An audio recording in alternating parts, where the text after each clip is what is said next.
महाराज मिश्रा जी, ये भी सवाल उठाया जा रहा है कि बहुत ज्यादा उम्र नहीं है, सिर्फ 26 साल के हैं धीरेन्द्र शास्त्री। अगर बात करें सिद्धि के, तो क्या सिद्धि वाकई में इतनी आसान होती है? क्योंकि ऋषि मुनियों की अगर बात करें तो उन्होंने तो इतनी तपस्या की थी।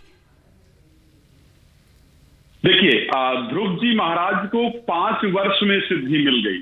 ऐसा नहीं कहा जा सकता है कि सिद्धि के लिए किसी उम्र की आवश्यकता है। इस प्रकार का वर्णन किसी भी शास्त्र में नहीं है। सिद्धि आपकी श्रद्धा पर, आपकी नियम पर और आपके तप पर डिपेंड करता है। यदि आपका श्रद्धा अच्छी है, आपका नियम अच्छा है, आपका परमात्मा के प्रति निष्ठा आपकी अच्छी है, तो आपको बहुत थोड़े समय में परमात्मा अपना आशीर्वाद देते हैं और आपको सिद्धि प्राप्त होती है।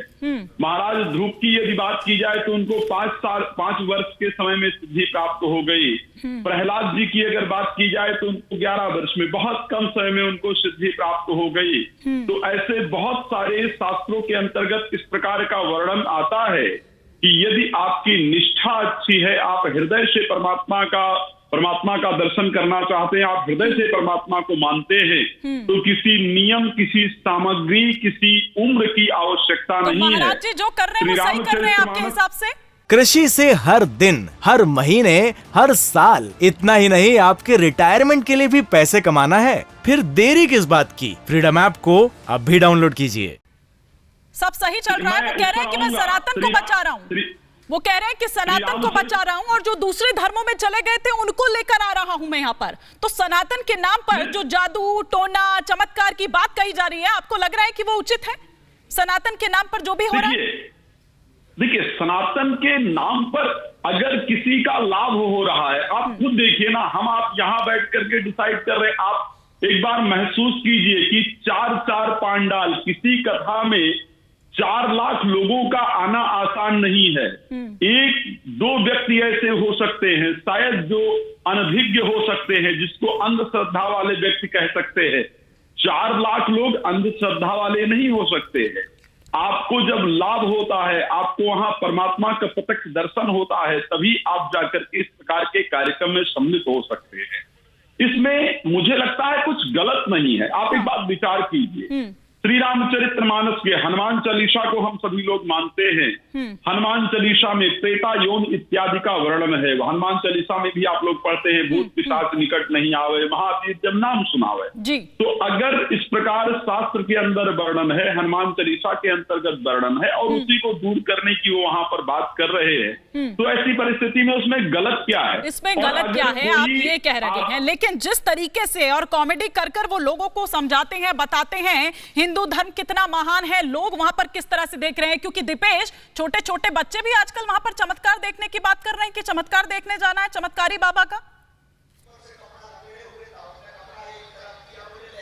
देखिए, एक और चीज है, यहाँ पर जब हम पहुंचे तो ये तमाम बातें यहाँ के लोगों से भी समझ में आई, लेकिन एक बड़ा सवाल आज हम इन लोगों से पूछते गए कि आखिर 4 लाख से ज्यादा के लोग एक साथ एक पंडाल में बैठ कैसे सकते गए, और वो भी राम कथा सुनने के लिए, दरबार देखने के लिए। कहाँ से आए हैं आप? मैं गुड़ियारी का ही जाने। आप कहाँ से आए हैं? खामतरई से। खामतरई। ये क्या इतने संख्या में लोग कैसे आ जाते हैं? आस्था है हनुमान के ऊपर। आस्था है, कोई कहते हैं कि बुलाते हैं लोगों को। हाँ, आस्था है तभी तो आते हैं ना यहाँ पर। बुलाया जाता है? नहीं, बुलाया नहीं जाता, आस्था है तभी आता है। इतनी संख्या में लोगों को बुलाया तो नहीं जाता कहीं से? नहीं बुलाया जाता, अपने आस्था से आते हैं। ये देखिए, ये कह रहे हैं कि आस्था है, कहीं से कोई बुलाया नहीं जाता। ये देखिए, कुछ और लोग हैं यहाँ, बच्चियां, जो आपने सवाल पूछा है, मानी जरा बच्चियों से पूछते हैं कहाँ से आए हैं आप? बताइए कहाँ से आए, बताओ। कहाँ से आए हो? यहीं से आए। क्यों आए हो? कथा सुनने। ये चमत्कार देखने? चमत्कार देखने भी और कथा सुनने। अच्छा, ये चमत्कार होता है, देखा है आज? ये क्या चमत्कार होता है? चमत्कार होता है, हम लोग देखा है। हाँ, चमत्कार होता है, हम भी देखे। तो ये देखिए, ये कुछ बच्चे हैं जो अलग अलग बातें कर रहे हैं। कुछ और लोग यहाँ पर मौजूद हैं। ये देखिए, ये युवक हैं और बढ़िया गमछा अमछा पहने, कुर्ता पहने हुए बैठे हुए। कहाँ से आए हैं? रायपुर से ही। रायपुर से। ये क्या होता है यहाँ पर? ये राम कथा, श्री राम जी का विवाह कथा सुना रहे हैं और इनका दिव्य दरबार भी है। दिव्य दरबार में सच्चाई है?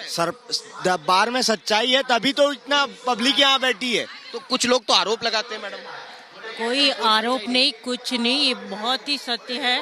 सत्य मानने वाले को सत्य है, असत्य मानने वाले असत्य है। सत्य मानने वालों के लिए सत्य है और जो असत्य मानता है उसके लिए असत्य है। कुछ और लोग हैं, जरा देखिए आगे बड़ी संख्या में, जरा एक बार पैन करके निशान जरा घुमा के दिखा दीजिए कि कितनी बड़ी संख्या में, कितनी बड़ी तादाद में यहाँ पर लोग बैठे हुए हैं जो राम कथा भी सुन रहे हैं। राम कथा सुनने के लिए लाखों जो भक्त हैं वो वहाँ पर पहुंचे हुए हैं। और कृषि से हर दिन, हर महीने, हर साल, इतना ही नहीं आपके रिटायरमेंट के लिए भी पैसे कमाना है।